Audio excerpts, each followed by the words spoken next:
Is a lasting peace in the Middle East a real possibility? And the city controller who hopes his calculus takes him to Gracie Mansion. The Point starts right now.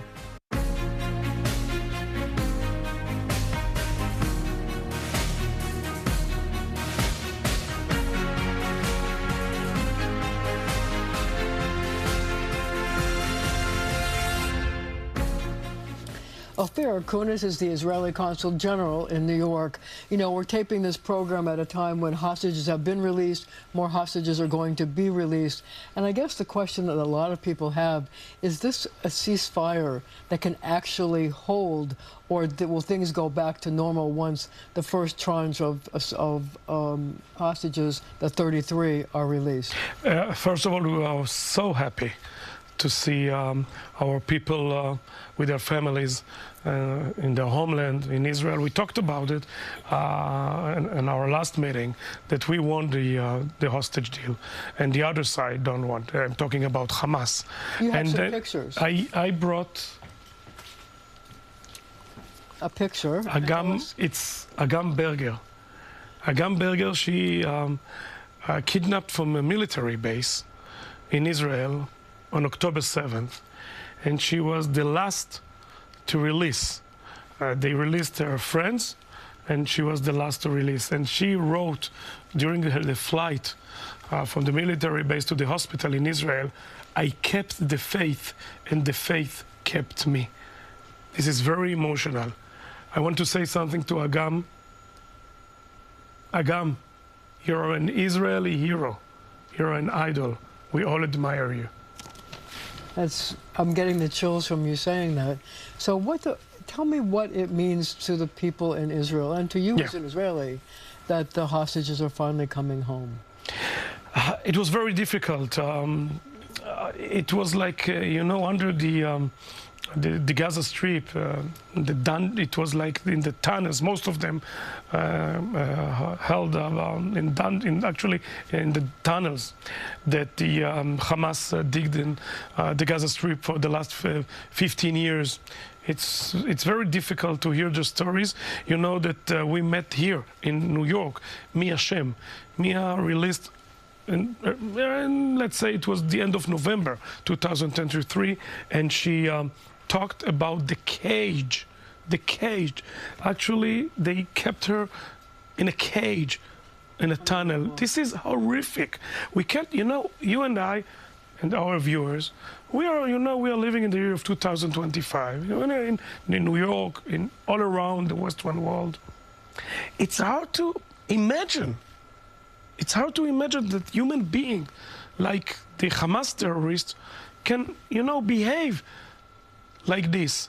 Maybe some of them are not human beings. I don't know.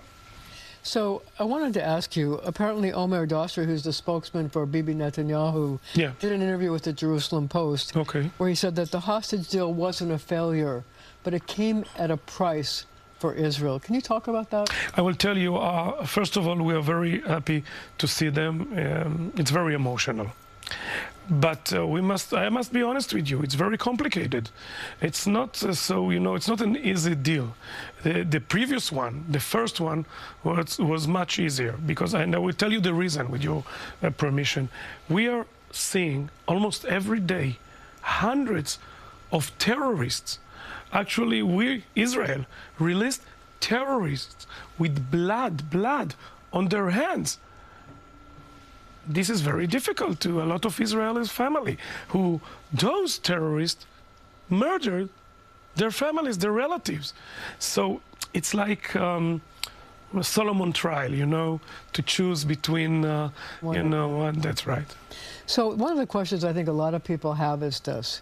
So there seems to be a discrepancy between the number of hostages who are released and the number of Palestinians that the Israelis released. The numbers that I saw were that the deal was 33 hostages would be released, but 735, I think it's 735 Palestinians were going to be released. Why is there such a discrepancy? Even more, by the way. How many more? Even more. Why is there such a discrepancy? You know, it's something that Israel decided to do during the 80s. We called it the Jibril deal, when they kidnapped 3 soldiers in Lebanon and we released more than 100, and I think it was 1,000 terrorists then.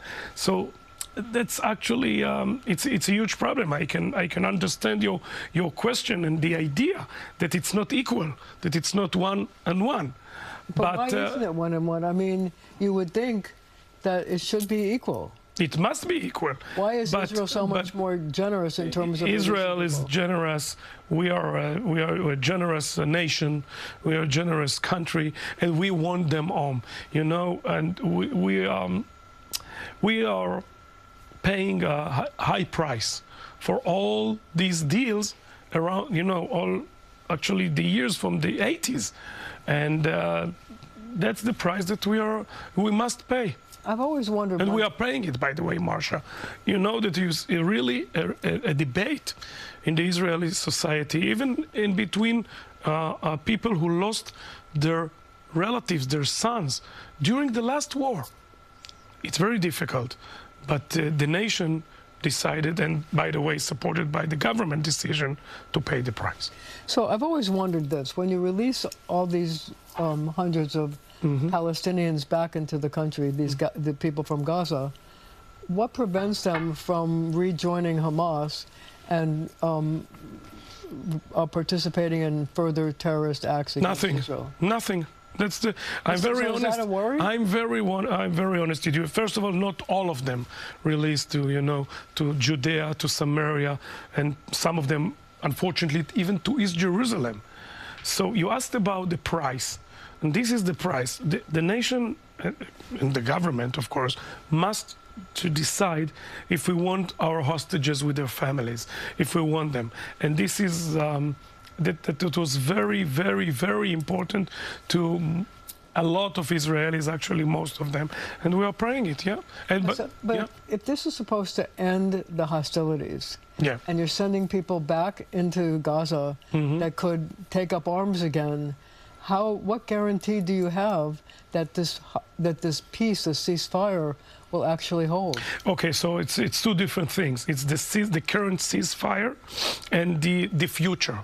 I want that the international community will educate the Gazans finally for peace. They never, all of us, none of us, never did it. Of course, the Gazans themselves.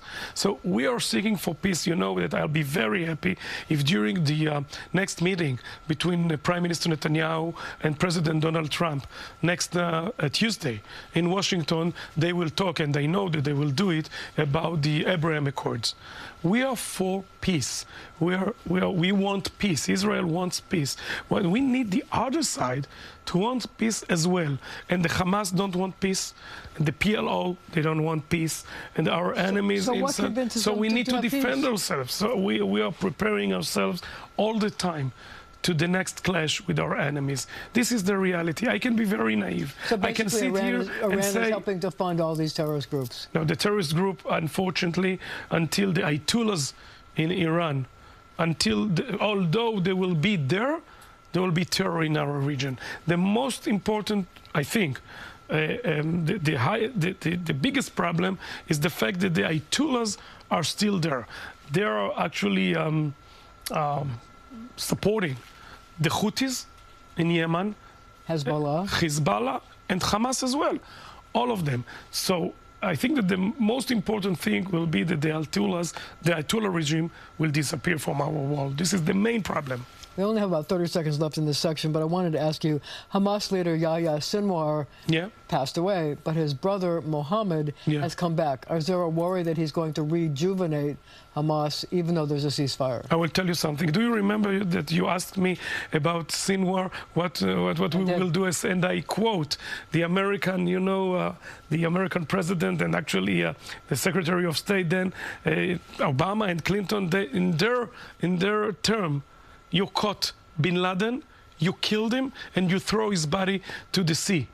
That's what, by the way, we didn't throw Sinwar's body to the sea, but we'll defend ourselves. We know what to do. We have all the intelligence, and we'll continue to defend the people of Israel. Well, we're going to have to leave it right there for now. Up next, City Controller Brad Lander, who's feeling good about the chances of moving up to Gracie Mansion.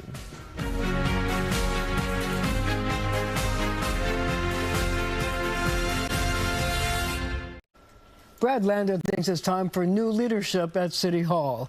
But before we talk about City Hall politics, I have to talk to you about news that President Trump is thinking of halting congestion pricing. Could he actually do that?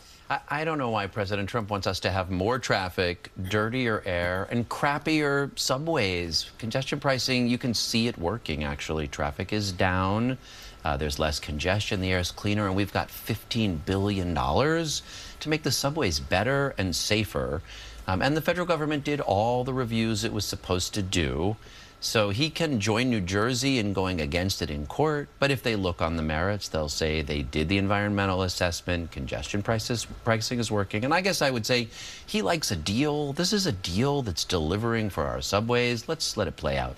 So if he were to try to halt it, do you think that there would be people who would sue to prevent him from doing it? Like yourself, for example. Yes, we sued last time, and when Governor Hochul put it on pause, we brought the lawsuits that got it off pause. I give her credit for getting it implemented. And yes, we're confident that just like the law was on the side of getting it in operation, the law is on the side of keeping it in operation. But the difference here is this, that it's a new president, and this president has a Supreme Court that is heavily weighted towards his policies, a 6-3 majority for conservatives. So are you worried that if it were to go to the Supreme Court that you might not prevail? Look, you never know. This week, the president tried to cut all federal funding for cities and states, child care, school lunch money, everything. And thankfully, they realized quickly they were not on solid legal ground, and they pulled it back. What will the Supreme Court do? We don't know. But what we do know is the legislature passed the law, the governor signed it, the federal government signed off, and now it's reducing congestion. But here's one other point. So there's a new cast of characters at all the agencies. Lee Zeldin is head of EPA.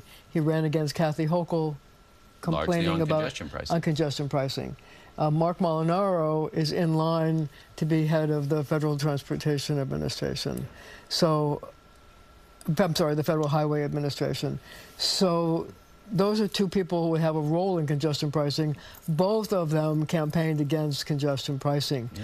Are you worried that that could hurt New York's position? Yes. And help the president, and as they advise the president, advising him to kill congestion pricing? Am I worried? Yes, because I want us to have less traffic and cleaner air and better subways. And if the federal government kills congestion pricing, we're going to have more traffic, dirtier air, and crappier subways. But I hope Donald Trump doesn't want that so much, and that they just say, look, they made the deal, we blasted it, but it's working.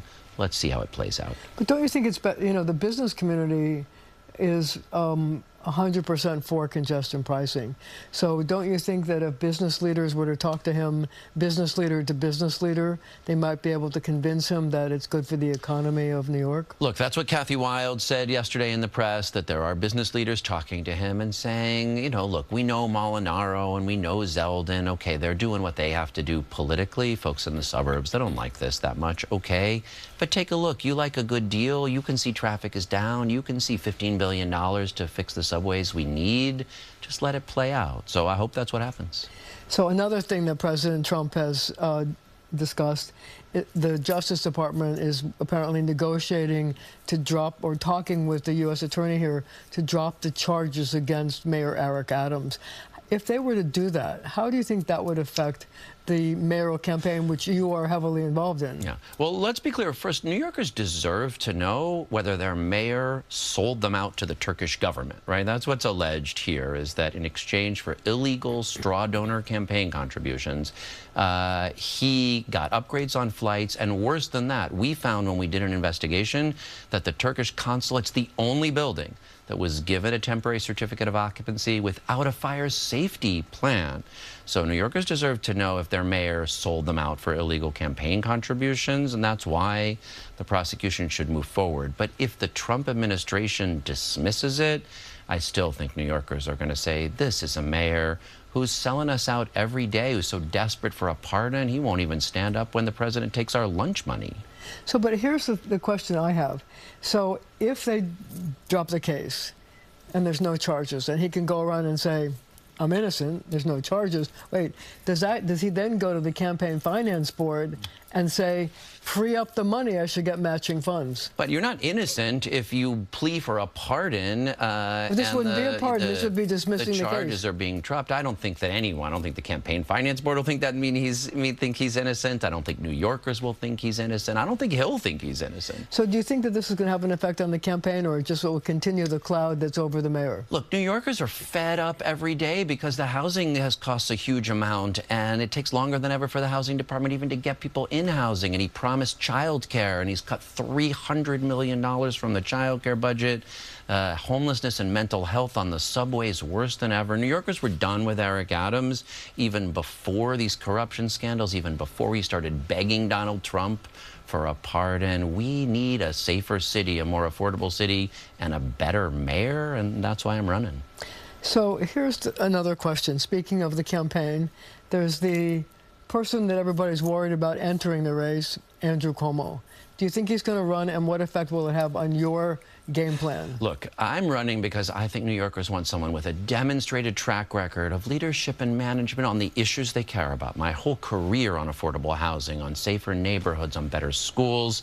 I've got this track record of making government run better, and no nonsense, no corruption, real public integrity. I don't think people want to trade one corrupt chaos agent in Eric Adams for another corrupt chaos agent. I mean, Andrew Cuomo, he eliminated 1,000 inpatient psychiatric beds with his Medicaid cuts. He devastated the subway. That's why we had the summer of hell, sent those COVID patients to their deaths, and then lied to their families about it to cover it up. And then the sexual harassment. He's just in it for himself, not for New Yorkers, and I don't think that's what New Yorkers want. But you have a situation where the polls, I guess it must be name recognition, say that he would handily defeat everybody. But what are your polls showing? I mean, your polls must show that he's ahead as well, but what does it show for you? Yeah. So our internal polling shows that I've got the best chance to beat him, and that what New Yorkers want is somebody with integrity, with a real track record of delivering on housing and safety for New Yorkers, as I've done in the Comptroller's office. Time and again, we made sure that Eric Adams wasn't able to give out those no-bid emergency contracts, save taxpayers hundreds of millions of dollars, made our housing programs run better. So our internal polling says that's what New Yorkers want, that we don't want corruption and chaos. Yes, Andrew Cuomo has name recognition, but he's just in it for himself, not for us. And that's why I'm running to be the next mayor. And we only have a little bit of time left, but you want ethics reform. Well, we clearly need ethics reform. That's not hard to see. We need to clean up our lobbying laws. We can't let New York taxpayers, you know, taxpayers have spent $28 million on Andrew Cuomo's defense against his sexual harassment charges. He even subpoenaed the gynecology records of his accusers. We should not be letting that happen. So we can clean up City Hall. I've got a plan to do it. And tell me some of the things in the plan in 30 seconds or less. Make the Conflicts of Interest Board independent. Don't let the mayor control it, which the mayor does now. Give the Conflicts of Interest Board oversight of sexual harassment and corruption. It can't be at City Hall. Close the lobbying loopholes and restore the press, the transparency that it used to have. What chance do you have of, if you were elected, of doing all of that? I will do all those things in my first 100 days. You promise? I do. Okay, well, we're going to have to leave it right there for now. But our conversations continue right after the show on our streaming channel, CBS News New York.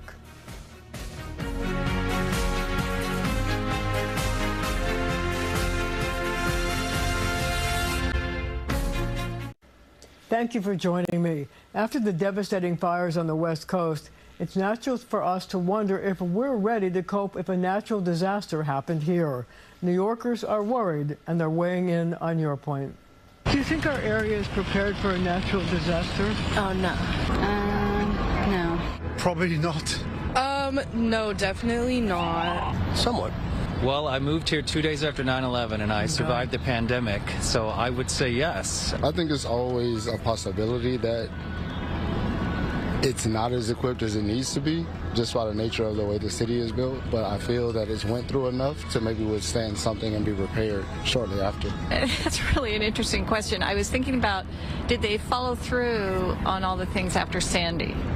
Did they get all the generators up out of the basements in the hospitals? Did they do the mitigation for flooding? Should New York, New Jersey, and Connecticut be doing more to prepare for the possibility of a natural disaster? Yes, they should. Anything can happen. Oh, yeah, absolutely. Because we're going to have more extreme weather events going into the climate change. You need evacuation plans. You need plans for that makes sense. you need plans for rescue. You need plans for taking care of fires and floods. A unified approach would be interesting. It's only going to get worse in terms of extreme weather events, I think. Do you think Los Angeles is going to get the help it needs to rebuild after the fires? I don't know, but I hope so. It's heartbreaking. I truly hope so. I hope so. I have so many friends there that have lost everything. On what level? The federal? Probably not. We #1 in the crisis. They gonna get their help. I'm not sure about that, but I think what's going to be interesting is how they're going to rebuild those areas that are really, completely disappeared. Do you think Los Angeles is going to get the help it needs to rebuild from the fires? No. Why not? Because I have no confidence in our government, and certainly not the next 4 years. Do you think politics is going to play a role in how much aid they get? Yeah, for sure. I think everything plays a role, but I think that especially. Very much indeed, unfortunately. For sure, yes. Oh, let's see. I don't know about all that. Some politicians lie, some don't. I do think it'll definitely play a major part, especially with where it is. Unfortunately, politics plays a role in everything now. I wish it didn't, but it does.